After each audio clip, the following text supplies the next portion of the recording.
Hare Krishna. Thank you all, devotees, for joining today. His Holiness BB Govinda Maharaj. We are extremely fortunate that your Maharaj is here with us. So let's welcome Maharaj, saying Haribol 3 times loudly. Haribol! Haribol! Haribol! There's no words to express the glories of Maharaj. Maharaj is now, let us say, 51 years is Maharaj is staying on Vrindavan. And since very early age, Maharaj joined in Buffalo, New York, with the devotees and inspired by Srila Prabhupada. Then Maharaj then moved to Canada for some time, then again back to Vrindavan, then from there to very much engaged in Kazakhstan, the projects in Kazakhstan. Maharaj was saying, as soon as the little law changes, Maharaj is planning to build a big temple there in Kazakhstan.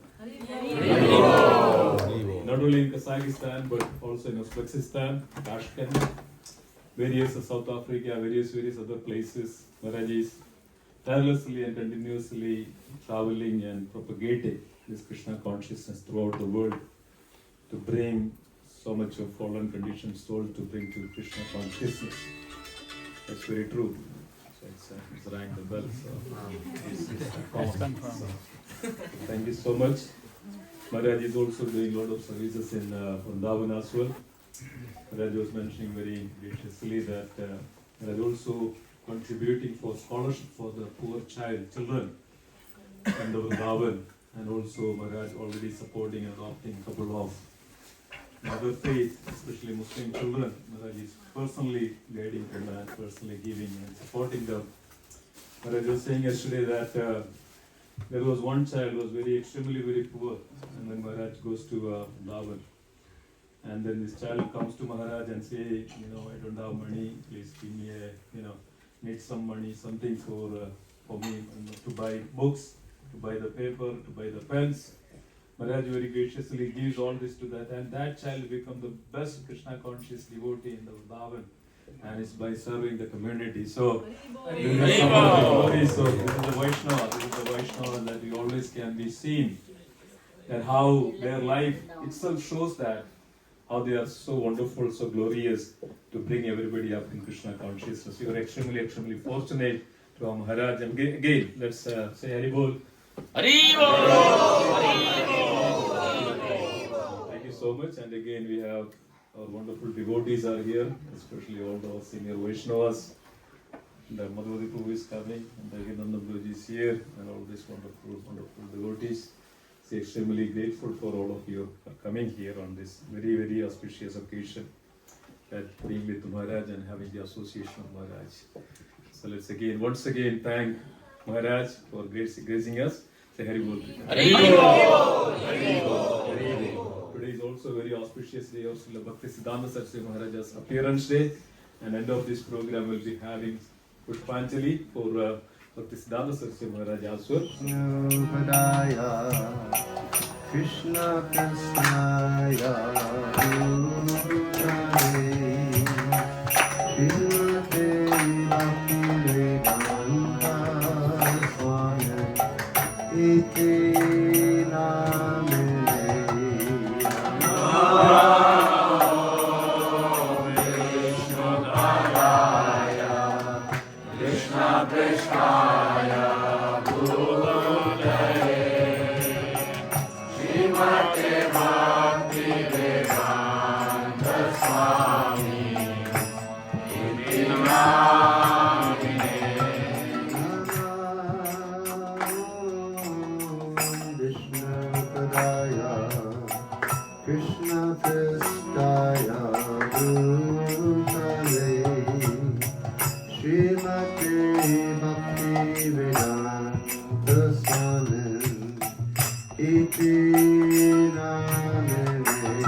Nam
Krishna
Srimad, His Divine Grace, A.C. Bhaktivedanta Swami Maharaj,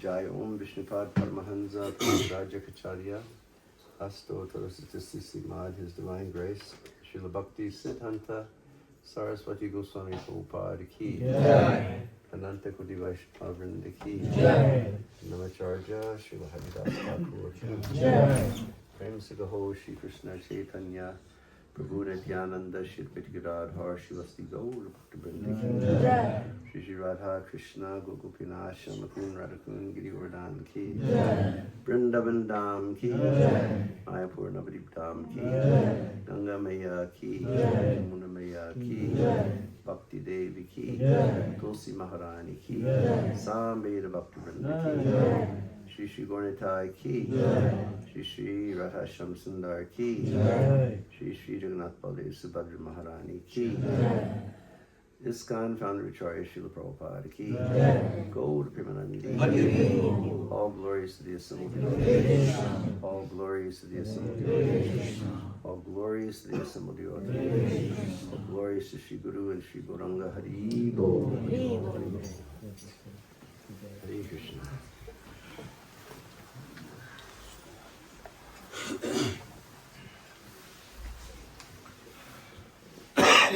Hare Krishna, dear devotees. Hare Krishna. How is everybody today? Haribo. Nice.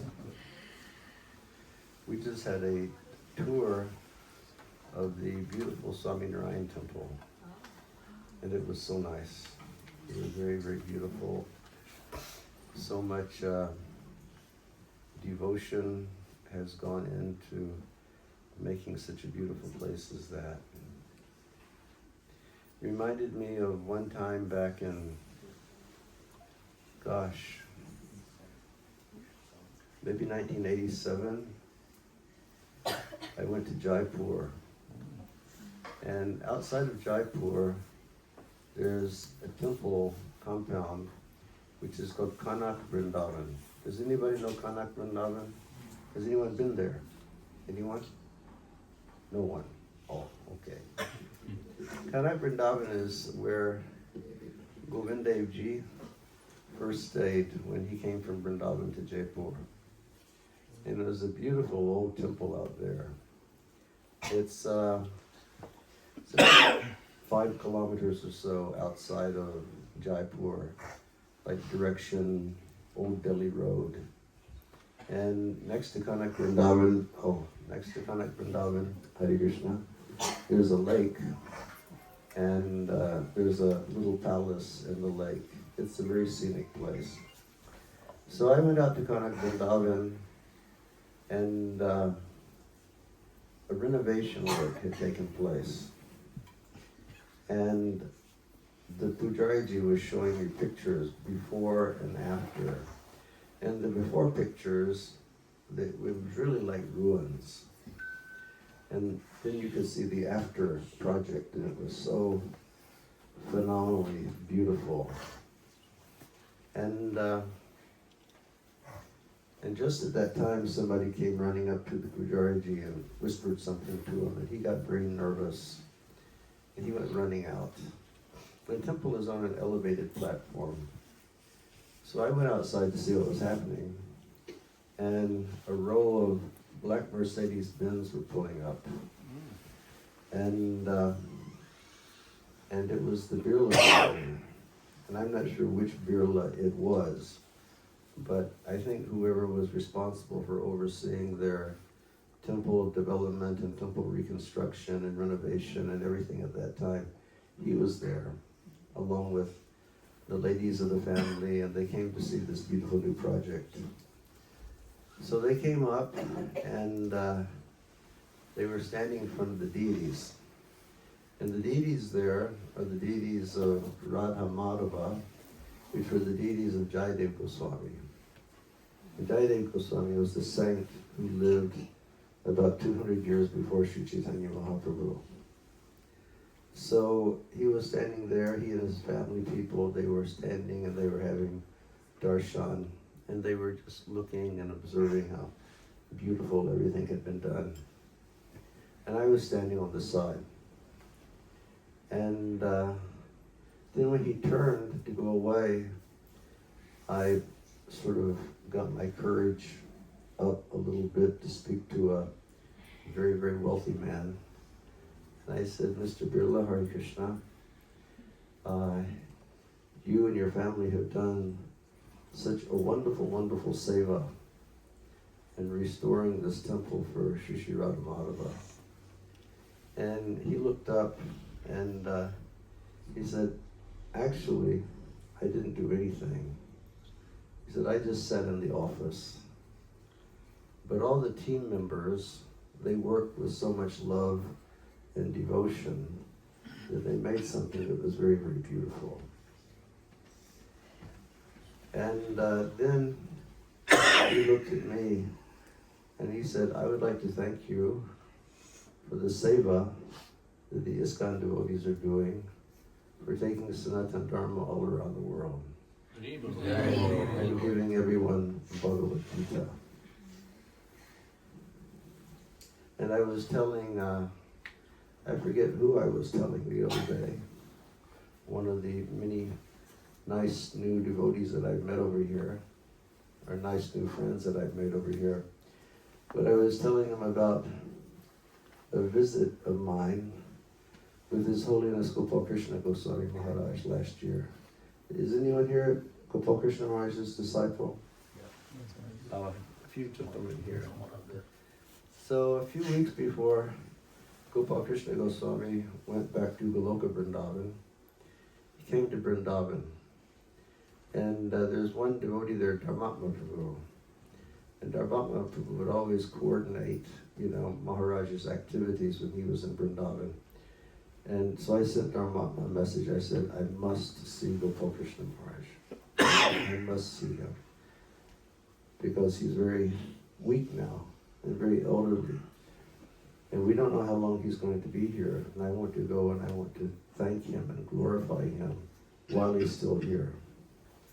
Which is it's an important point for all of us, I think, that while we're living in the society of the devotees, while we can still see one another, we should always be expressing our thanks and our love and our appreciation to all of the Vaishnavas for the seva that they've done for their spiritual masters and for the devotees of ISKCON and for the mission of Srila Prabhupada and Sri Chaitanya Mahaprabhu.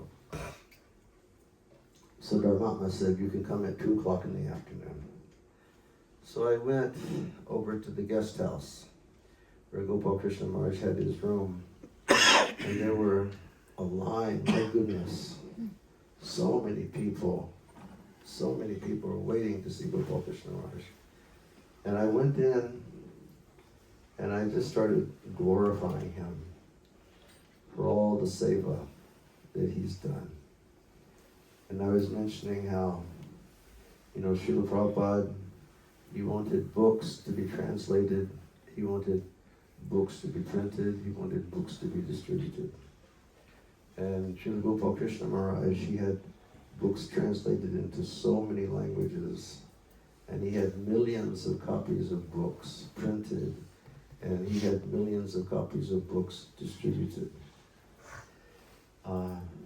He made an army of brahmacharis all over India, very enthusiastic, effulgent brahmacharis, always going out to sell Srila Prabhupada's books.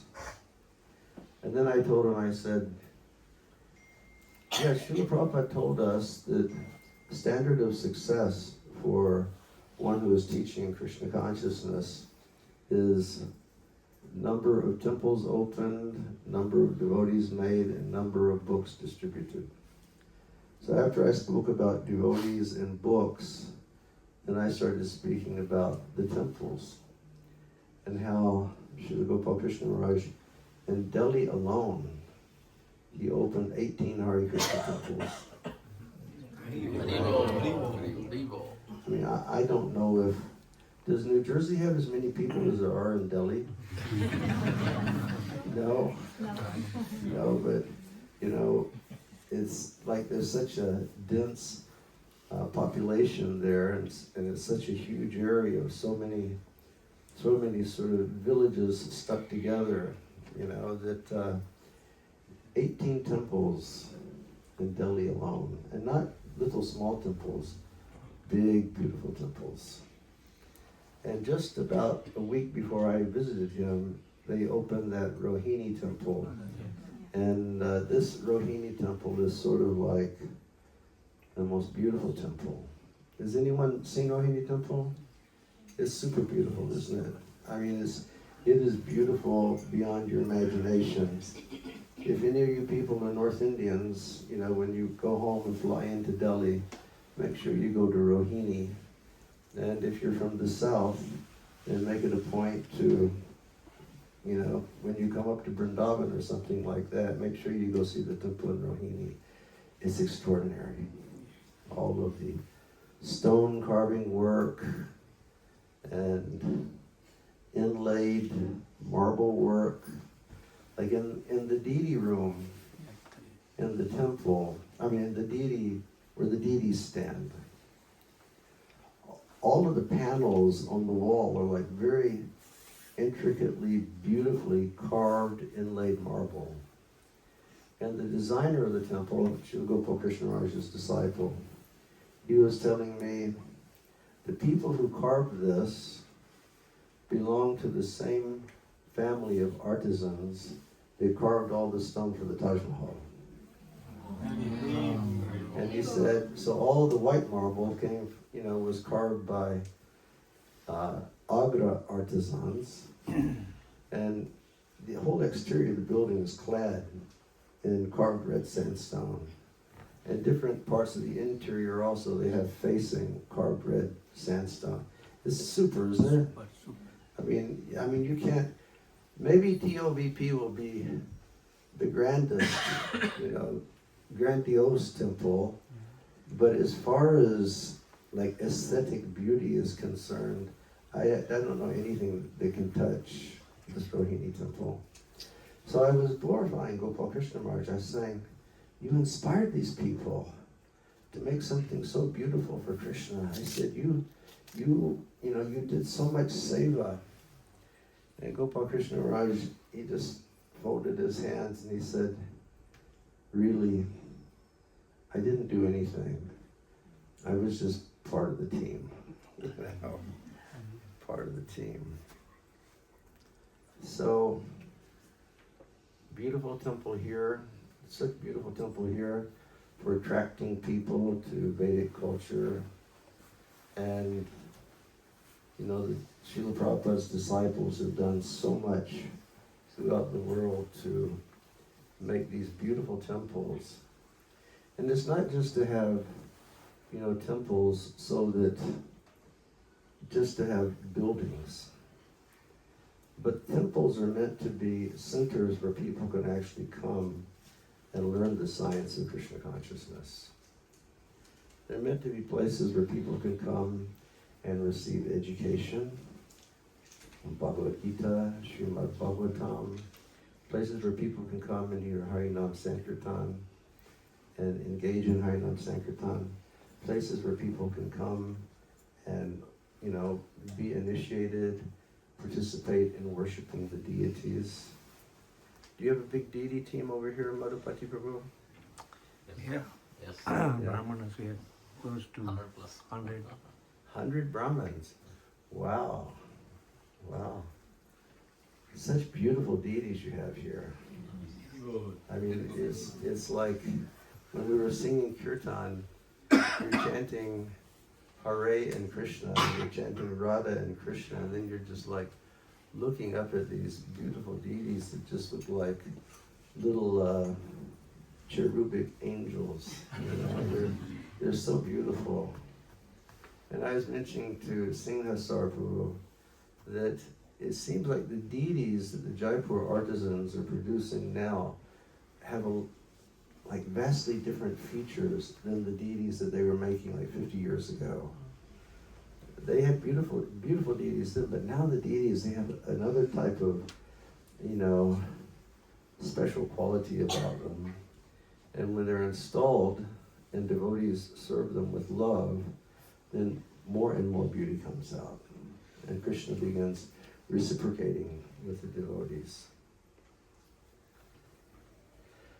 So, Swami Narayan this morning had beautiful darshan. And I'd like to thank all of you once again for the wonderful festival that we had this weekend. It was great. It was great. For me, it was totally out of the blue.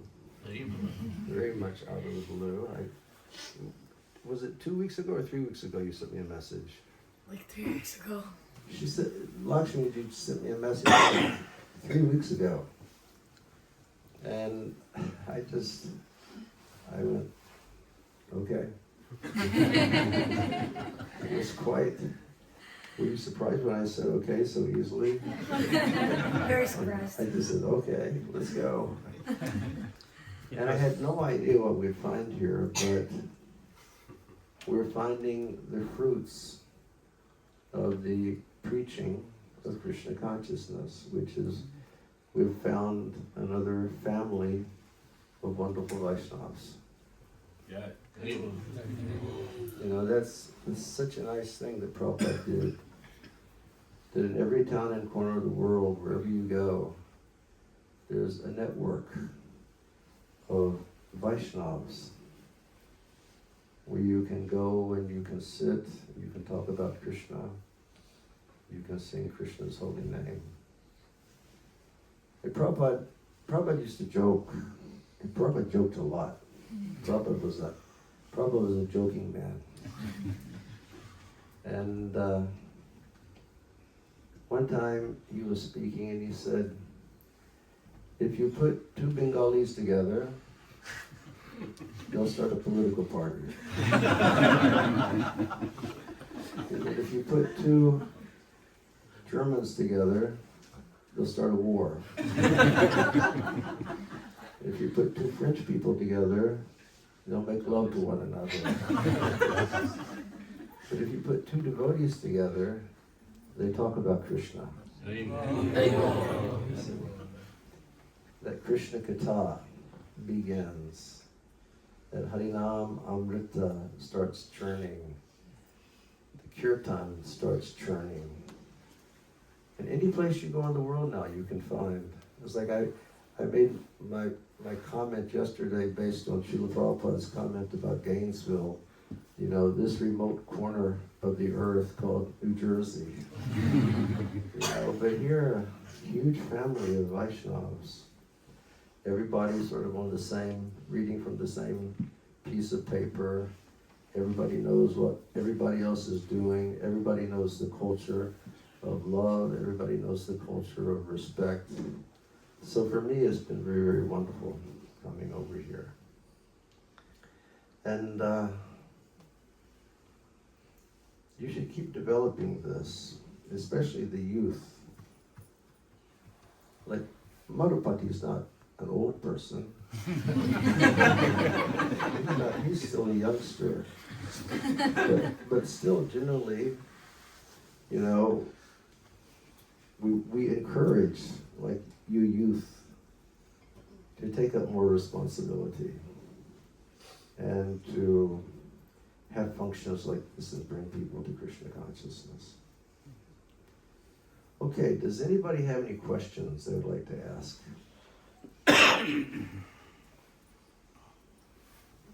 Yes, ma'am. Maharaj, last evening you mentioned at the end of the program, you read the whole paragraph that Bhaktivinoda Thakur wrote. Uh-huh. So I would like to read it more. Could you please let us know the source of that? I will track the source today. I'll send it to Lakshmi and she can send it across. And then that prayer that I read before, that was the last prayer of Sharanagati. This was a glorification of Krishna's holy name. Srila Bhaktivinoda wrote many Nama Mahatmyas. And I can share a story about having heard one of them sung once. And the story goes like this, if you want to hear a story. It was 1977 in Vrindavan, and I was the cook in Vrindavan. I had become famous as a cook in the Toronto temple. I lived in Toronto from 72 till 77, and then I migrated to Vrindavan. And when I got there, the cooking was very poor. They had some hired person doing the cooking, and basically what he would do every day is, take a big pot like this and chop a bunch of loki and put inside, then cover it with water. And then he'd take one handful of haldi, one handful of salt, one handful of chili, let it boil, and that was sabji. And the devotees were always eating that, the devotees were always sick. So I became the cook after being in Vrindavan for one day. And it was very different than being a cook in the West. Because back then in Vrindavan, we didn't have gas, and we hardly had electricity. So we cooked on wood. And I would go into the kitchen after Mangalartik, and I would start the fires, and I would cook the breakfast for the devotees, and I would cook the breakfast and get it offered to Krishna Balaram. And then I would cook the lunch, and I'd get that offered to Krishna Balaram. Then I would serve the devotees prasadam at 1:30 or whenever they came. Then I would clean the kitchen. And after that, it's like cooking on wood means picking up these big pots that are covered in soot. So I would become very, very black every single day, just totally like Madhupati's jacket that he's wearing. So I'd have to go upstairs to my room in the Gurukula building, go to the shower, and get my bar of Nirmal soap and a scrub brush, and get up under the cold water and scrub the black soot off, and then dress myself, and then I'd go to Srila Prabhupada's room. Because at that time, in ISKCON, the doors were always open. It was like in the beginning of ISKCON, when Srila Prabhupada came across, and he was living at 26 2nd Avenue. Basically, the doors were open all the time. And anybody could just walk into Srila Prabhupada's room and sit down and start speaking to Prabhupada. And Prabhupada would just sit and listen, and see if he could say something relevant to that individual's discussion. I remember Mukunda Maharaj said one time, he said, Srila Prabhupada was a very patient listener, listening to all these crazy young boys and girls. But then when he began his world acharya business, he was on a strict schedule with his translation and travel, so you couldn't just walk in. It was very difficult to get to Srila Prabhupada. But in the end, the doors were always open. So I finished my bathing, and I got dressed nicely and put tilak, and I went across to Srila Prabhupada's room.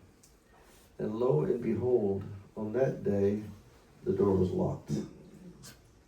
And I was thinking, oh, Srila Prabhupada, he must be feeling very poorly today, so they don't want people to come.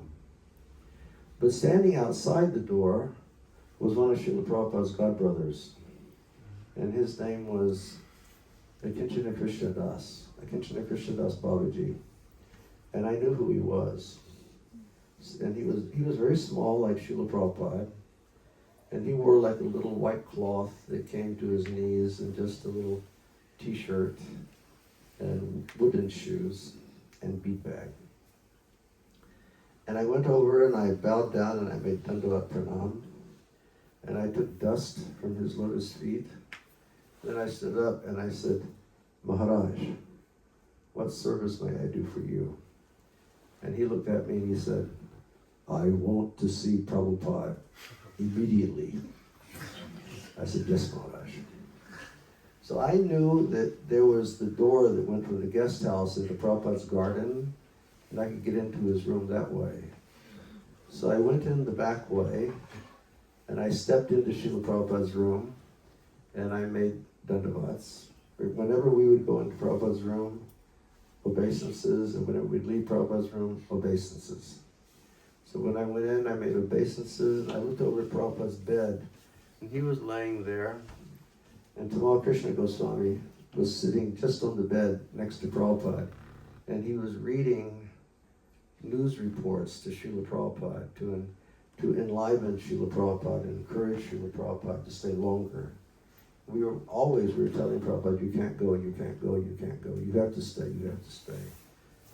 And so I went up to the bed, and I said to Krishna Maharaj, Akinchana Krishnadas Baba is outside.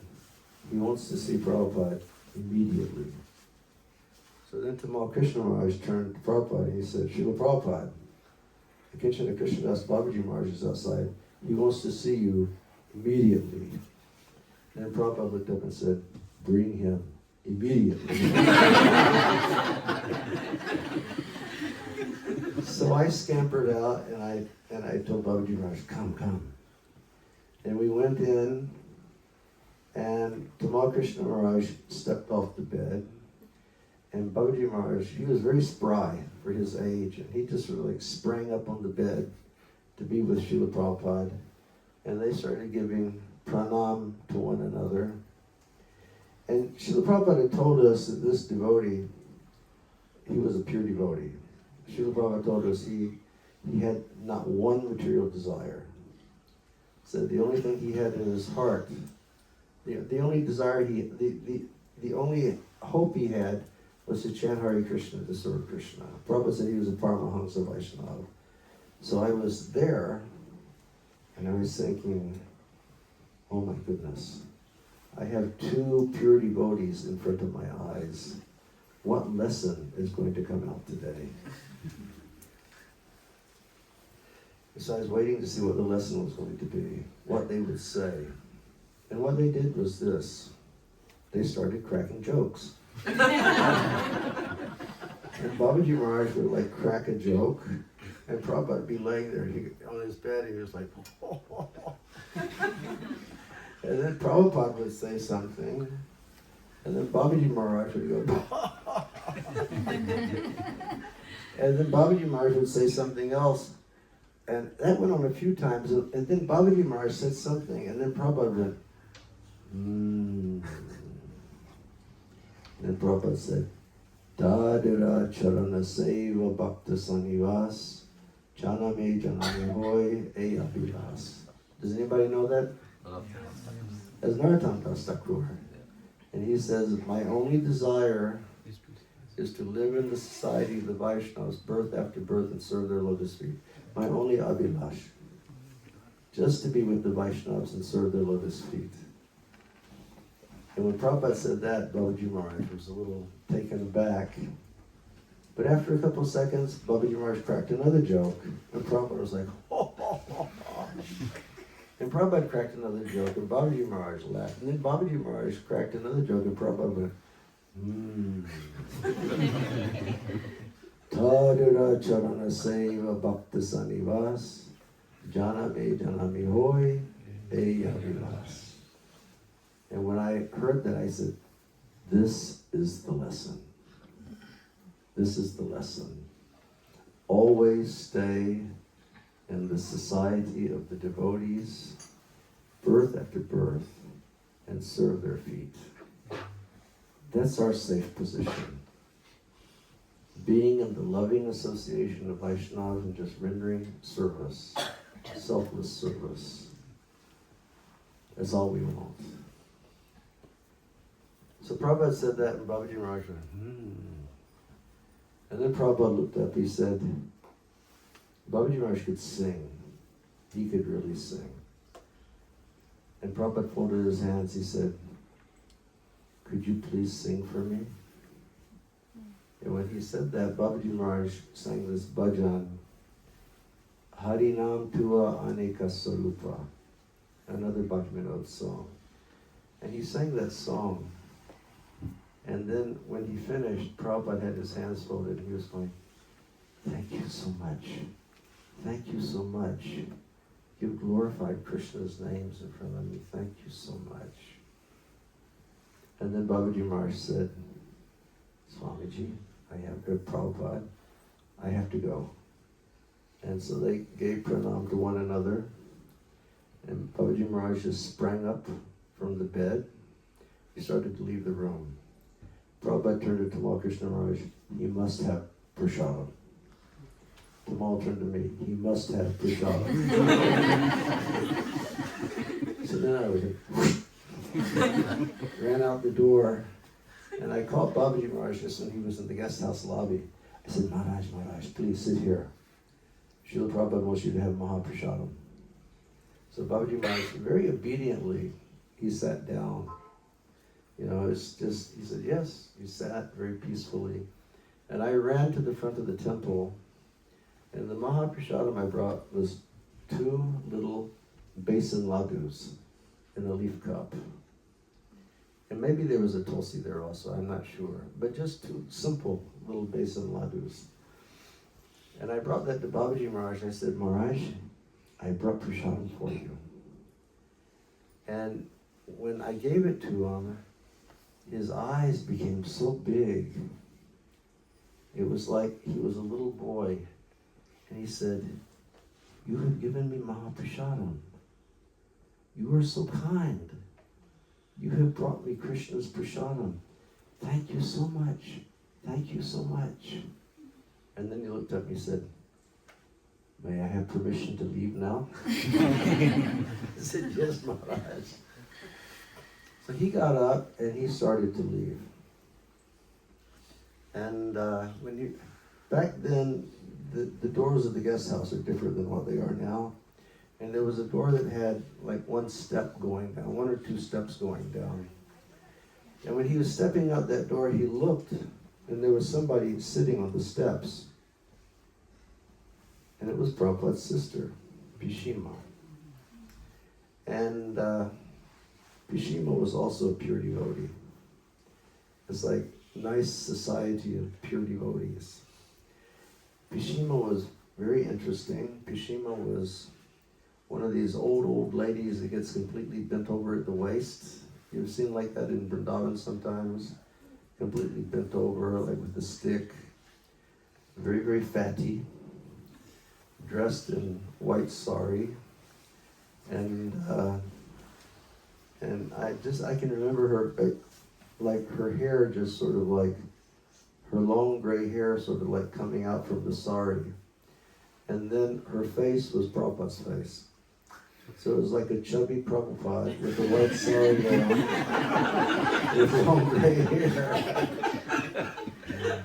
And she was a pure devotee. And Babaji Maharaj looked at her, and he got this smile on his face. And she looked at him, and got this big radiant smile on her face. And I was thinking, oh boy, another Leela's going to take place. Let's see what happens between the pure devotees. And so Bhishima, she told Babaji Maharaj, I want to take dust from your lotus feet. So Babaji Maharaj was standing there very obediently. Yes, Mataji. And they'd known one another their whole lives practically. Yes, Mataji, you take dust. And so Bhishima was like inching up to his feet, and just when she had her fingers almost touching his feet, he would scoot back. And then he would start, and then Bhishima would look up at him and then he'd go, okay. He'd stand there. And she would come up, struggling and reaching over, and just when she was about ready to touch, he'd scoot backwards, and he would just like explode in laughter, you know. What are you so? And she was like, and then finally, he allowed her to take the dust from his feet. And Bhishima, she was so artistic. I mean,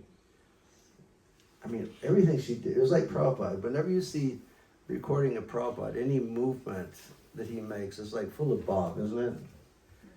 And Bhishima was like that also. She like took the dust from his feet, and you know, she like started rubbing her eyes, started rubbing her head, started rubbing the dust on her heart. I started licking her hand to take the dust off, you know. It was so expressive and so faithful. And then she like looked up in Babaji Maharaj and they were like this. And then Babaji Maharaj said, I have Mahaprasad. Would you like Mahaprasad? And Pishima, her eyes lit up. It may sound silly to you, but I think sometimes we take things for granted. Like if somebody gives us Mahaprasad, we say, oh, Mahaprasad. We don't think so much about it. But these pure devotees, they were thinking, oh, Krishna's mercy has come to me. Krishna has appeared in the form of Mahaprasadam. And I mean, like, she was like, Mahaprasadam. It was a simple besan ladu. And Pishima at that time must have been the best Bengali cook on earth. You know, she was a great cook. Prabhupada loved her cooking. But she always cooked in mustard oil. And devotees, for Prabhupada's health, they tried to steer him away from eating Pishima's cooking, but he loved her cooking because she cooked with so much love. One time she cooked, Prabhupada went to her place in Calcutta, and she cooked for Prabhupada, and then Jamuna offered it. Then Jamuna came to Prabhupada, said, Prabhupada, you can't eat this. Prabhupada said, why can't I eat it? My sister cooked it. He says, you can't eat this, Prabhupada. Why can't I eat it? Prabhupada, it's all cooked in mustard oil. Prabhupada said, so what? But Prabhupada, from the beginning of ISKCON, you always told us that ghee is for the inside of the body and oil is for the outside of the body. Prabhupada said, liar, I never said that.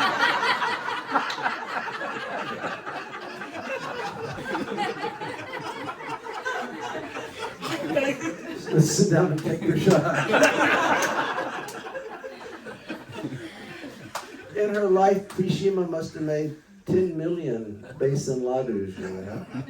But when she got this base, you know, she said, Mahaprasad.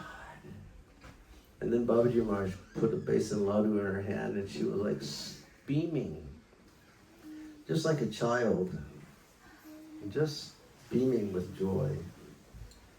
And then Pishima, she always carried a bottle of Ganga Jal with her. You know about that? She always had a bottle of Ganga Jal. One time she was coming out from the temple after Mangal Arti, and she just about tripped coming out the steps. And I was there and I sort of steadied her. And then there was a translator, I think it was Daivi Shakti, I'm not sure. I looked at Pishima, I said, Pishima, why do you always carry this bottle of Ganga Jal? And she said, it is like this. She said, I'm living in this old, nasty, filthy body. And whenever I sit down someplace, I always contaminate that place just by sitting there. So whenever I get up, I sprinkle Ganga Jal to purify the place. Can you imagine having consciousness like that? You know, such nice, refined consciousness. I mean, generally when we sit someplace, it becomes a holy place of pilgrimage. She said, I have Ganga Jal. Would you like Ganga Jal? Babaji Maharaj said, Ganga Jal. Oh, how nice. And he put out his hand. She gave him a few drops of Ganga Jal. And then he looked at her and said, hey, I have your permission to go. Harinam Mahatmya. And Vaishnav dealings. We should always remember this. Both the older ones and the younger ones. Chadiya Vaishnav Seva, no. Tadada Chanda Janami Janami Hoy Eya Vilas. Birth after birth, our only hope. Stay with the devotees. Live in the society of devotees. Love them and serve their lotus feet. It's such a nice thing that we go back to Godhead. Another question from anyone?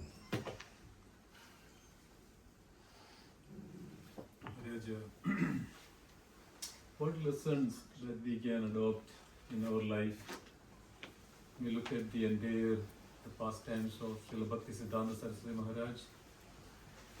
There are so many, but as a devotee, as an aspiring devotee, what we can take out of it that so we can improve, we can develop more devotion as you mentioned, like these pure Vaishnavas.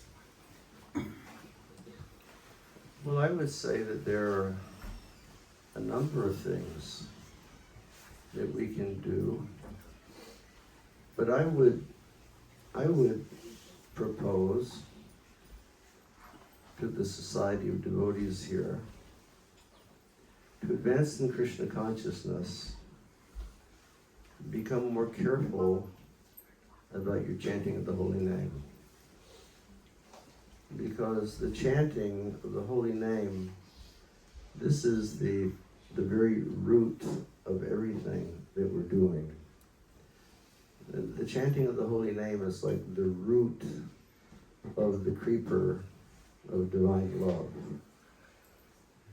So if we're chanting correctly, and we're chanting offenselessly, then that creeper, it will grow very nicely, and it will grow quickly.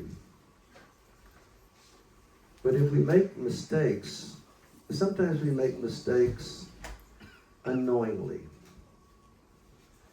Sometimes we may participate in some activity where we make mistakes knowingly, meaning some heated discussion may come up about do something like this or do something like that, or some discussion may come up where people are talking about this person or talking about that person.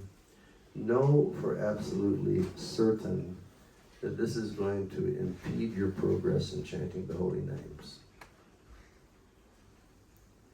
As far as the chanting and advancement, and as far as Vaishnava Sadachara are concerned, we should always look at the example of Srila Raghunath Bhatta Goswami.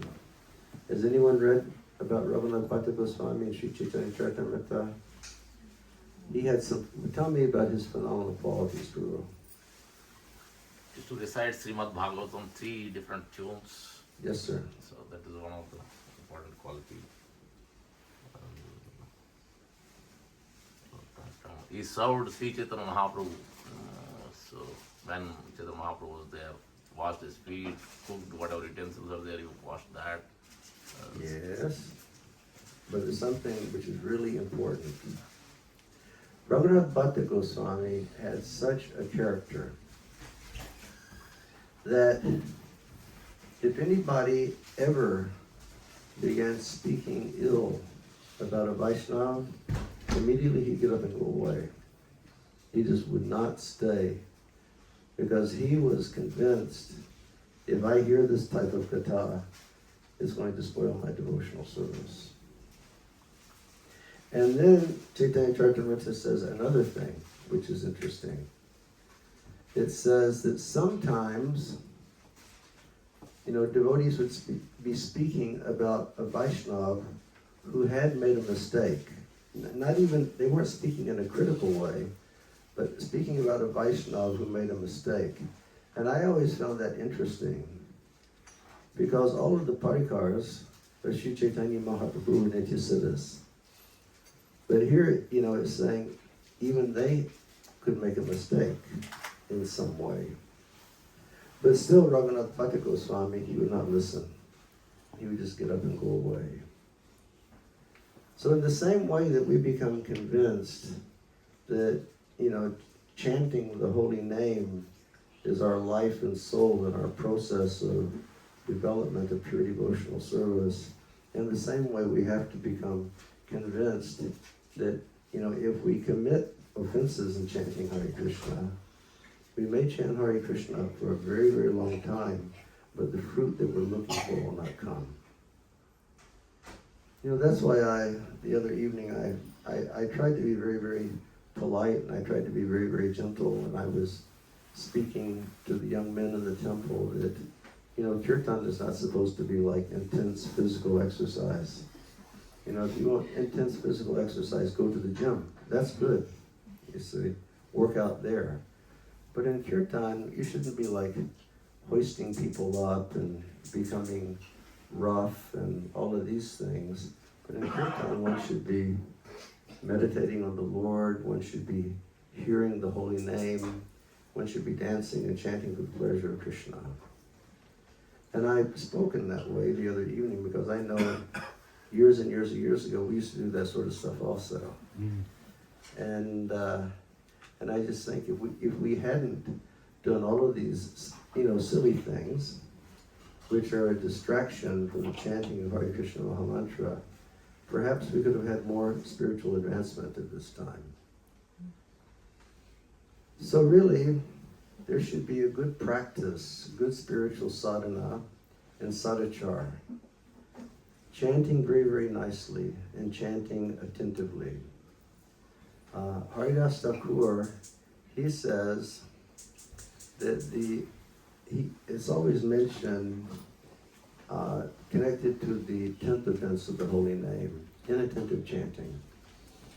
And there's a statement that inattentive chanting is the fertile ground that all of the other offenses will grow in. So that means really as you chant, really try to be attentive and to be present in your chanting.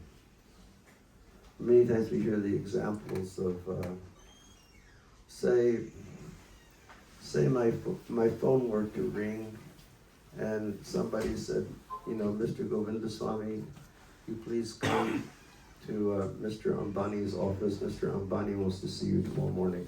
He has something he wants to give you for one of your projects. Please be there at 9 o'clock sharp. I get very excited, you know, thinking Mr. Ambani would give some big gift. And then what do? I come at 9:10. That's not correct. And then when I go into Mr. Ambani's office, I've never been in an office like that before. And while he's sitting there and he's trying to speak to me about, you know, connect. And I'm sitting there with a person who can give me crores and crores and crores of rupees if he desires to. I'm looking at the pictures on the wall, or I'm looking at this, or I'm looking at that. I'm being inattentive. I'm not giving proper attention to that relationship. And after 10 minutes, Mr. Ambani will say, it's been a pleasure meeting you, Mr. Govinda Swami. We'll meet again. Bye-bye. So, being attentive to Krishna in the matter of chanting, being focused. I don't have my phone in my pocket now, but one of the strangest things I see these days, devotees have the phone in the hand, and the thumb is scrolling, and with the other hand they have the beads, and they're going, Hare Krishna, Hare Krishna, Krishna Krishna, Hare Hare. Some people in the room, they started like smiling and looking at one another like, yeah, he knows it's a fact. Being attentive to Krishna. And then another point, I think just in an overall perspective, to become advanced in Krishna consciousness,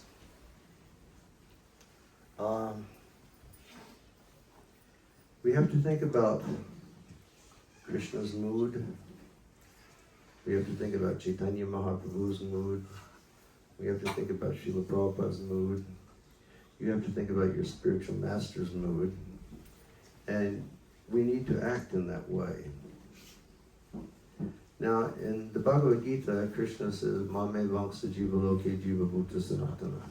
Manakshastan Indriyani Prakriti Stani Karshati. What does Krishna say?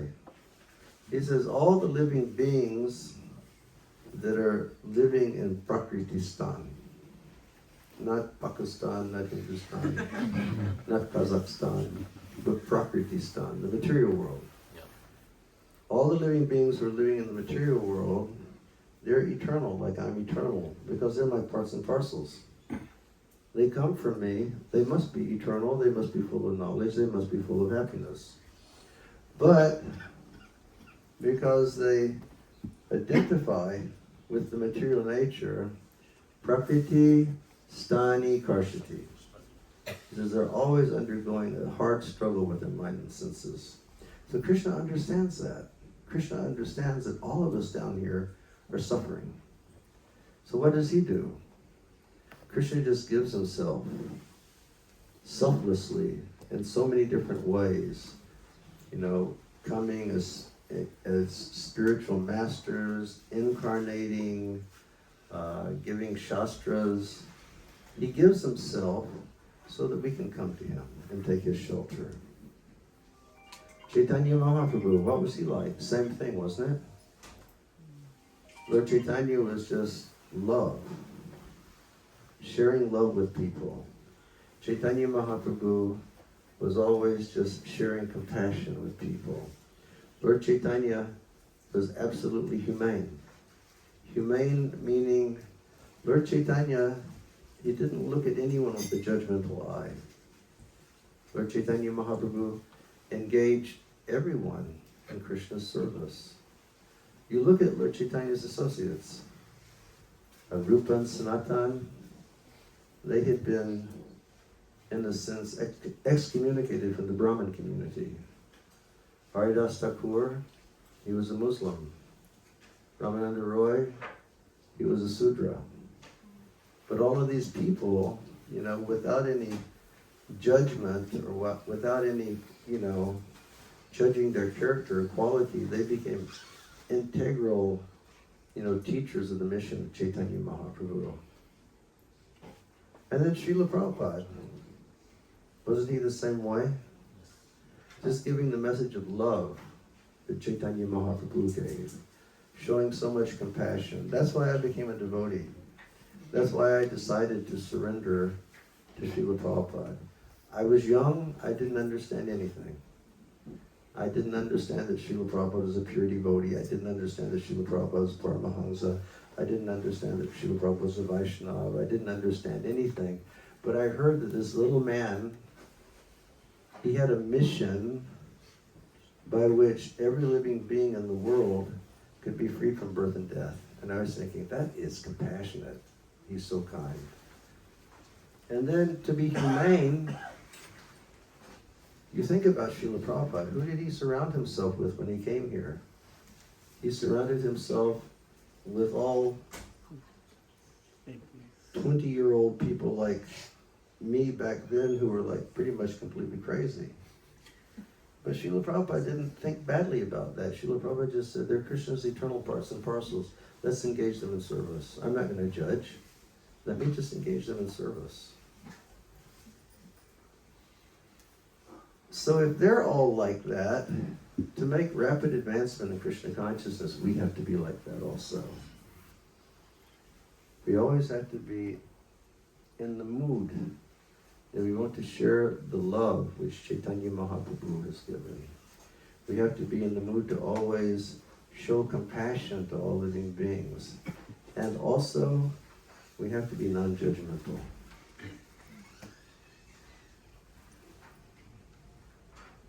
We should always look at Vaishnavas positively. We should always look at everyone positively with a pure heart. We never want to look at a Vaishnava with a crooked eye. We never want to hear anything about Vaishnavas. We never want to speak anything bad about Vaishnavas. And if we do like that, Prabhu, then we can make good advancement in Krishna consciousness. Any other point? Maharaj, what language did Babaji Maharaj spoke with you? And He spoke English. I met him first in Mayapur in '76. We came back to our room. Have you been to Mayapur? You know that long wall building where they have all the shops and everything? that was the living accommodations in 1976 when I went there. We were all packing into these small rooms with no mosquito screens, and we were being eaten by Bengali mosquitoes. And one evening we came back to our room, and somehow or other Babaji Maharaj was there. And he just sat with us and he sang bhajans for about an hour and a half, and driving us all crazy. And then he came to Vrindavan. He would move between Mayapur and Vrindavan. And when he was in Vrindavan, Vrindavan city, he would stay on the other side in the temple of one of Srila Prabhupada's godbrothers. So, one morning in 77, I heard that he was in Vrindavan.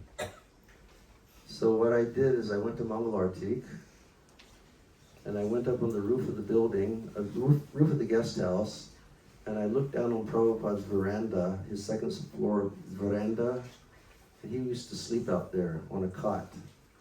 And Tamal Krishna Maharaj would be there with him, and under the fan. I have darshan of Prabhupada and chant a round or so. Then I walked over to the other side of Vrindavan, and I came to this Gaudiya Math temple. And I walked in, and I couldn't find anyone. And finally one brahmachari came, and I said, "Excuse me, Prabhu, is Babaji Maharaj here?" And he said, "Yes, he's upstairs."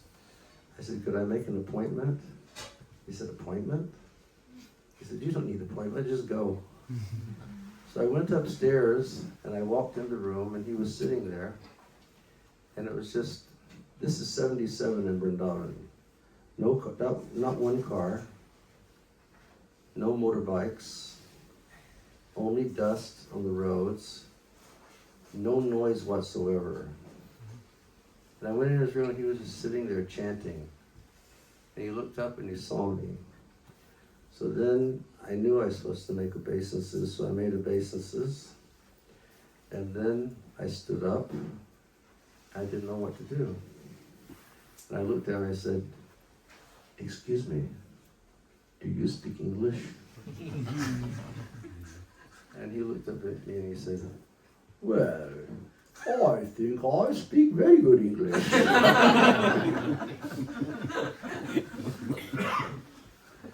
He spoke English.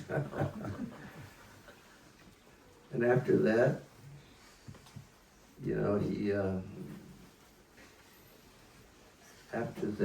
what did he do? After that, he started reciting verses from Shastra about the holy names. And each verse he would recite, he would become more enthusiastic and more charged up. And then finally he started singing the last verse of the Srimad Bhagavatam, the very last verse of the Srimad Bhagavatam. And he recited the verse, and the last verse of the Srimad Bhagavatam basically says, always chant the Lord's holy name, and always bow your head to the Lord, and everything's going to be all right. And I was sitting there, and I was sort of overwhelmed. And then I reached into my bag and I pulled out my tape recorder, and I wanted him to sing some. He just looked at me, and he didn't say anything. He just closed his eyes, and he started clapping his hands. Then he started singing a long number of verses that were his Mangalacharanam. And then he started chanting, Jaya Shri Krishna Chaitanya Prabhu Nityananda. And then he started singing Hare Krishna. And he sang Hare Krishna for about 20 minutes, just sitting there in the silence of the Vrindavan morning. And then when he stopped singing, I turned the machine off. And he looked up and he said,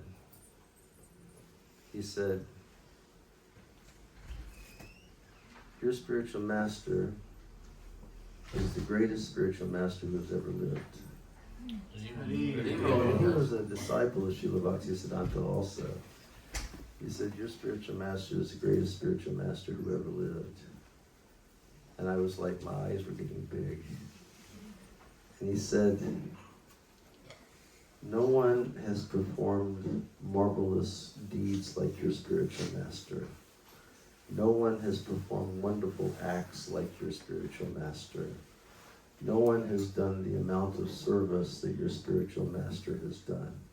Do you know why? And I was kind of dumbfounded, and I said, no, could you tell me? And he said, because your spiritual master, he understood perfectly that Krishna and his name are the same. So therefore, he did the greatest service to Krishna by taking the name to every town and village in the world. Therefore, he is the greatest devotee and the greatest worshiper of Lord Krishna. When he said that, I was just like, and then I looked up and I said, Maharaj, when did you first meet Srila Prabhupada? He said, oh, I met him first time when he was living in Allahabad, when he was in family life. He said, I met him. He said, it was love at first sight. He said, we both fell in love immediately. And then he paused and he said, and also, I was at his sannyas ceremony. And I said, really? And he said, yes. He said, you know what I was doing during his sannyas ceremony? I said, what? He said, I was chanting Hare Krishna. What do you think I was doing?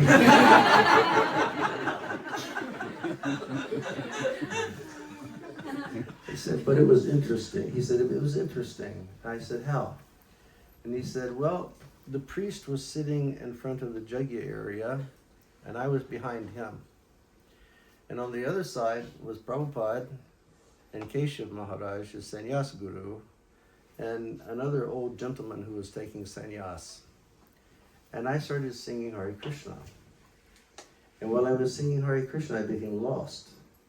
And I was singing very loudly. And I was singing with so much feeling. I became lost in the chanting. And then I noticed that the priest was going, make less noise, make less noise. Because he wanted to chant, do all of his mantra, tantra, and all that stuff, you know.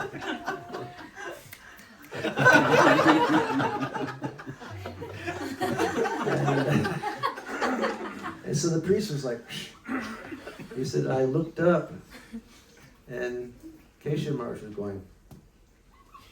And Prabhupada was standing right next to Keshav Maharaj, and he was going.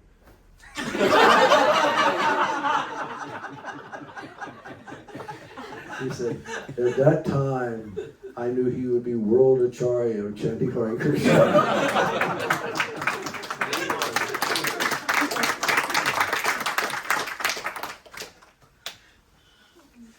And after he told me that, I was so overwhelmed. And I told him, I said, Maharaj, I said, I think I'm the most fortunate man in the world. He said, why? And I said, because with my eyes today, I've seen my spiritual master, and I've seen you. Therefore, I think I'm the most fortunate person in this world to see two pure devotees of Krishna. And he was silent. And then he looked at me and said, do you really want to know why you're fortunate? And I said, why? He said, because just outside that window, Krishna and Balaram are passing with 900,000 cows. And the dust from their lotus feet are all rising up, and that dust is settling on your body. That's why you're the most fortunate man in the universe. When he said that, I was just like, knocked out.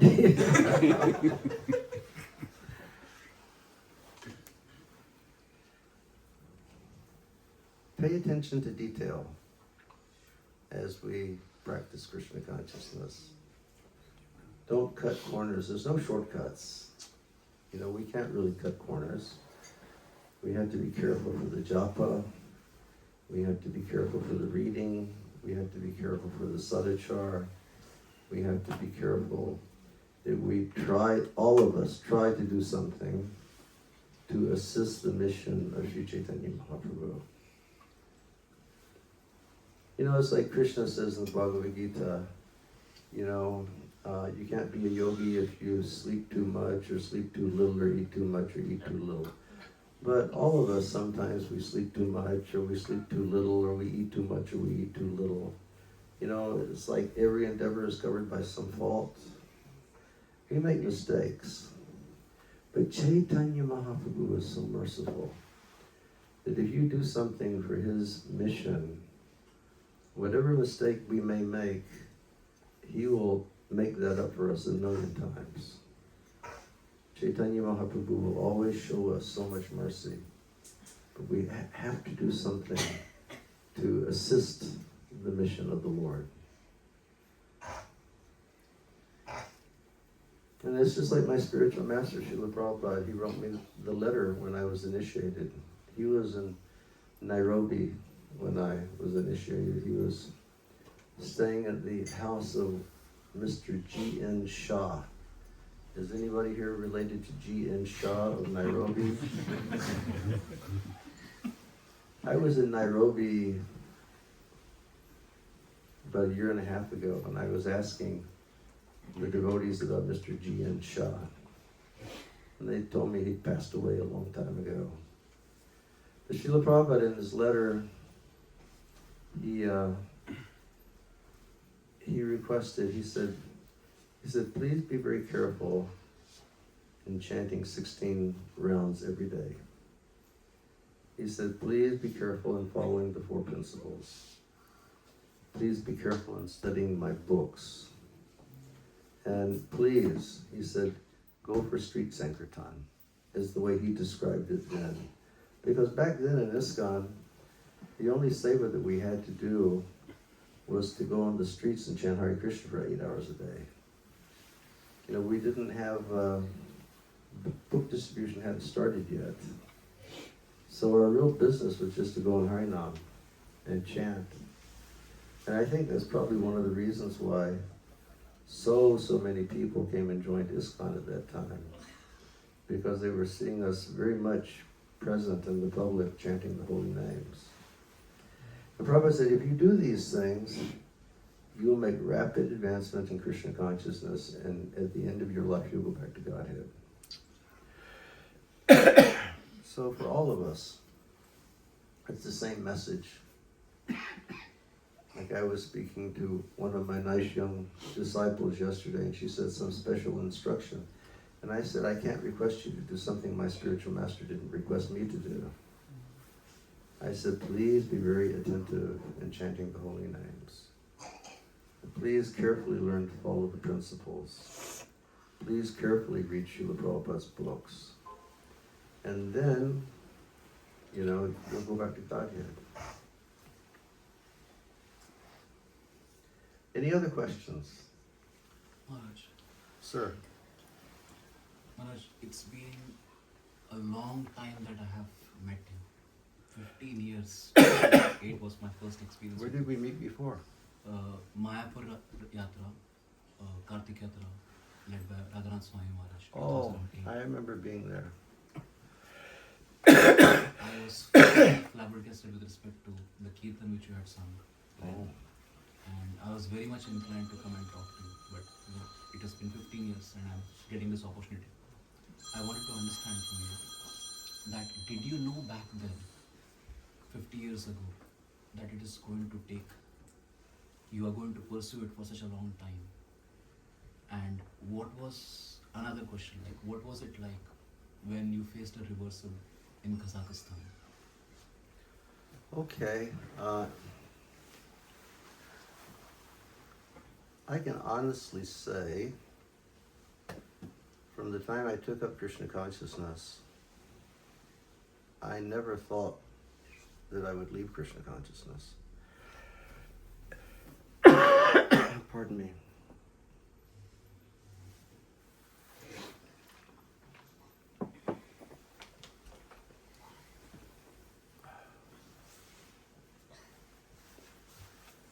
I was, my coming to Krishna consciousness was like a real sharp right turn in my life. I mean, it was very abrupt. It was very fast. And when I started embracing this process, I was just convinced I'm going to be doing this my whole life. I'm not going to be going away. And in the course of all those years, there have been many ups and downs. I mean, we all face tests on the path of bhakti. I think sometimes devotees maybe they're a little in the illusion that they think that we'll come to Krishna bhakti and it's all going to be like rainbows in the sky and flowers falling down from demigods all the time. But all of us experience tests along the way, isn't it? Is anybody free from any tests? No, we all get tests all the time. And I would say that when we have tests, then the samskars that we experience when we're in kirtan, the samskars that we experience when we hear wonderful katha, the samskars we experience when we have the opportunity to serve our spiritual master, these are like the medicines that keep us alive when we come to the rough points. And especially sadhu sangha.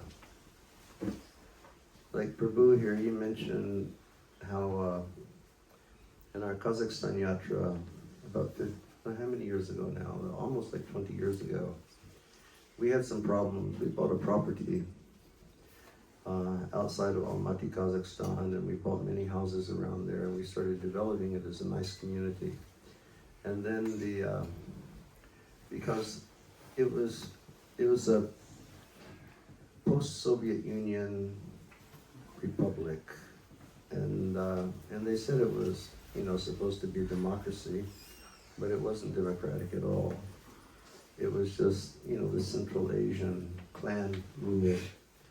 And our beautiful property that we developed, the brother of the president of the nation, he just wanted to snatch it. It was like a land grab. But then because they conducted themselves in such a poor way by destroying the homes of devotees and everything, it became like a human rights affair also. And it was a real test, it's like when you're living in a place and the government officials, they wind everybody up so much that they want to hate you, and they come and they like rip your houses down and throw people out on the streets. It's a real challenge. It's truly a challenge. But Sadhu Sangha saved me. Sadhu Sangha saved me, and the careful practices of Krishna consciousness, they saved me. And have you read Brihad Bhagavatamritam? Yes? You know that section when Gopkumar is in Vaikuntha? And for those who aren't familiar with Brihad Bhagavatamritam, it's written by Srila Sanatana Goswami, and it's the story of spiritual quest. Two parts of spiritual quest. One part of spiritual quest is understanding who are the greatest devotees of the Lord. And the second part of the spiritual quest is understanding where they live and how they live. And the second part of the quest was undertaken by Gopkumar. And so this boy was given a mantra by his spiritual master. And he had like very brief interaction with his spiritual master. He basically received the mantra, and his spiritual master first instruction, he said, just chant this mantra. If you chant this mantra, it will give you everything, and it will give you more. And then the spiritual master wanted to describe the meaning of the mantra, but when he just contemplated the Lord of the mantra, who was his Istadev, his worshipful Lord, the spiritual master fell unconscious in front of him. And then the poor boy is going, oh my God, what I do to Guru Maharaj. disturbed him in some way. He's so sad. He's laying on the floor crying. And then Guru Maharaj just got up and just left. You know, didn't give him any more instruction. He just got up and gone. But the boy, because he had observed that sadhu in the forest, he felt he was very sincere. He followed his instructions. And he started making, his journey began. Powerful journey. Second time he met his spiritual master was in Jagannath Puri. And at Jagannath Puri, this boy, he actually became, at one point, he became the king of Jagannath Puri. And one day he was in the temple. He got to the point that he would go to the temple and he would just stand in front of Jagannath. And Jagannath would start doing all these mystical things with him. And he would just stand and he would stare at the lotus-eyed Lord of the universe. And he wouldn't want to do anything else. And even he wouldn't chant his mantra because he was so absorbed in looking at Jagannath. And one day when he was absorbed in that trance looking at Jagannath, he looked up in the front of the temple and his spiritual master was there. He went, oh my God, Guru Maharaj is here. I haven't seen him since he gave me the mantra. And he started trying to make his way through the crowd in the Jagannath temple, and he almost was at Guru Maharaj. But then he made a mistake. And the mistake was he looked up at Jagannath. When he looked up at Jagannath, Lord Jagannath's beauty just completely captured him. And in that moment of being captured, his spiritual master left the temple, and he couldn't find him. So then, for the next few days, he just went out, right, searching every nook and corner of Jagannath Puri, looking for Guru Maharaj. And then he found Guru Maharaj on the beach in Puri.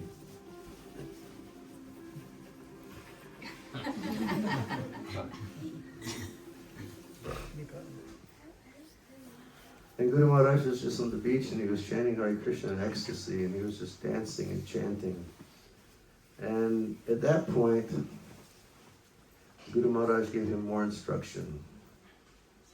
What were the instructions that he gave? He gave a blessing. He said, you should live a very, very, very long life in this body. And indeed, he lived for millions of years in that body, and billions of years in that body. And he said, chanting is devotional service. He said, don't stop chanting. When you're looking at Jagannath, don't stop chanting. Always be chanting. And then he gave him a very important instruction. He said, when you chant Hare Krishna, you should chant with a sankalpa. Meaning, I am going to chant Hare Krishna because I wish to, whatever, make a personal vow. And we should be like that also. I am chanting Hare Krishna because I want to go to Goloka Vrindavan and serve Radha Krishna purely. I want to serve the lotus feet of my spiritual master. I always want to be engaged in the service of the Vaishnavas. Some vow, but chant. And then that sankalpa is like a kalpadruma. It will fulfill your desires very quickly. So this boy was chanting, and he was chanting, he started like traveling out of the material world. And finally, he went all the way to the Brahman effulgence chanting, and it's just a whole vast story, but we have to abbreviate it. But he was in the Brahman effulgence, and he was like, Brahman is supposed to be undifferentiated light. Is that correct? Yes. But his chanting was so powerful that he could see right through the light of Brahman, and he could see the form of Krishna that the light was emanating from. Can you imagine chanting your japa so nicely? He just is like light of Brahman finished, just looking and seeing the form of the Lord. And when he was absorbed in that way, he said, sometimes I thought maybe I would like to merge into that light.